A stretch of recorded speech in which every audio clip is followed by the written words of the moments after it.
This is Chapter 9, Segment 4, Outline. So, first we will begin with some taste information. The gustatory system, which is also known as the taste system, extends from the taste receptor cells to the brainstem nuclei and the thalamus to the cerebral cortex.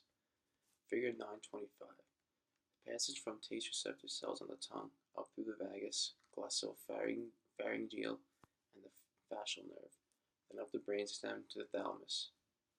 The afferent nerves run along three different cranial nerves: the fascial, glossopharyngeal, and the vagus. Pattern coding. Coding of information in sensory systems based on temporal pattern of action potentials. This type of encoding provides great capacity for distinguishing subtle differences between stimuli, and it provides rich parallel set of inputs upon which the brain can act and tune the stimulation it receives. Other researchers believe the taste sensation involves a system of labeled lines, in which there are 5 distinct types of axons or lines, corresponding to 5 classes of taste receptor cells, 1 line for each taste. An example of that is 5 separate telephone lines, 1 for each taste. Taste perception is determined by which line is active. Chemicals in the air elicit odor sensations. Olfactory sensitivity varies widely across species of mammals. Cats, dogs, mice, and rabbits all have sharper sense of smell than humans. Insomnia is the inability to smell. Men are typically worse than women. The sense of smell starts with the receptor neurons in the nose. The olfactory epithelium is a sheet of cells, including olfactory receptors, that lines the dorsal portion of the nasal cavities and adjacent regions, including the septum that separates the left and right nasal cavities. There are 3 types of cells here: supporting cells, basal cells, and about 6 million olfactory receptor neurons. In mammals, this number is way greater in magnitude, constituting for the animals better sense of smell. This is the main reason why animals can follow an odor for longer periods of time. Each olfactory receptor has a long, slender apical dendrite that extends to the outermost layer of epithelium, the mucosal surface. There, numerous cilia emerge from the dendritic knob and extend along the mucosal surface. At the opposite end of each bipolar olfactory receptor cell, a fine, unmyelinated axon, which is almost the smallest diameter axons in the nervous system, runs into the olfactory bulb. If the olfactory epithelium is damaged, it can be regenerated and will properly reconnect to the olfactory bulb. Odorants excite specialized receptor molecules on olfactory receptor neurons. Odorants enter the nasal cavity during inhalation and especially during periods of sniffing. They also arise to the nasal cavity from the mouth when we chew food. The direction of airflow in the nose is determined by complex curved surfaces called turbinates that form the nasal cavity. Airborne molecules initially encounter the fluid of the mucosal layer, which contain binding proteins that transport odorants to the receptor surfaces. Steps in sensory transduction. 1. The odorant molecule binds to a specific receptor protein.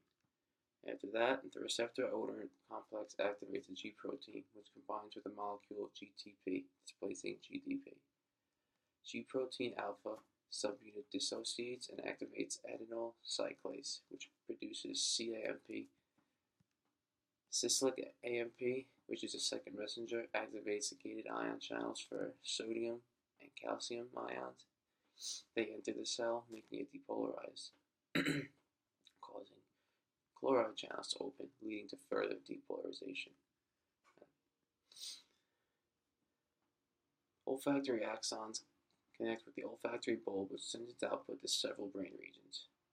The numerous axons in the olfactory nerve terminate in a complex structure at the anterior end of the brain called the olfactory bulb.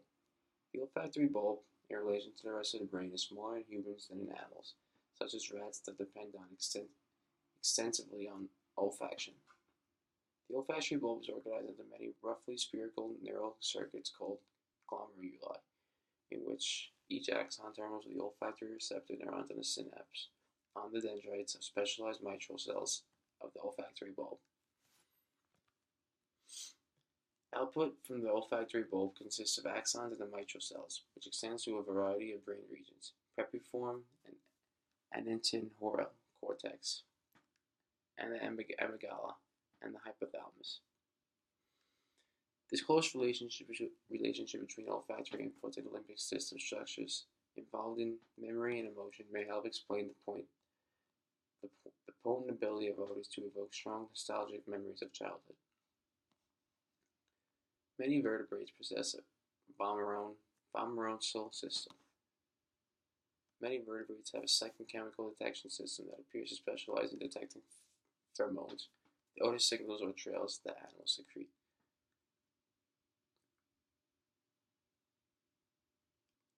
The vomeronasal system is present in the most terrestrial animals, amphibians, and reptiles. It is a collection of specialized receptor cells near to but separate from the olfactory epithelium that detect pheromones and send electrical signals to the accessory olfactory bulb in the brain. There are two families of vomeronasal receptors, V1R, and V2R. They encode hundreds of different types of receptors. Both families are G protein coupled receptors, but quite different from each other. The distribution of certain V2Rs is different from males and females, different in male and female rats, in keeping with the crucial role of pheromones in organizing rodent reproductive behavior. V2Rs are sensitive to certain histocompatibility complex molecules.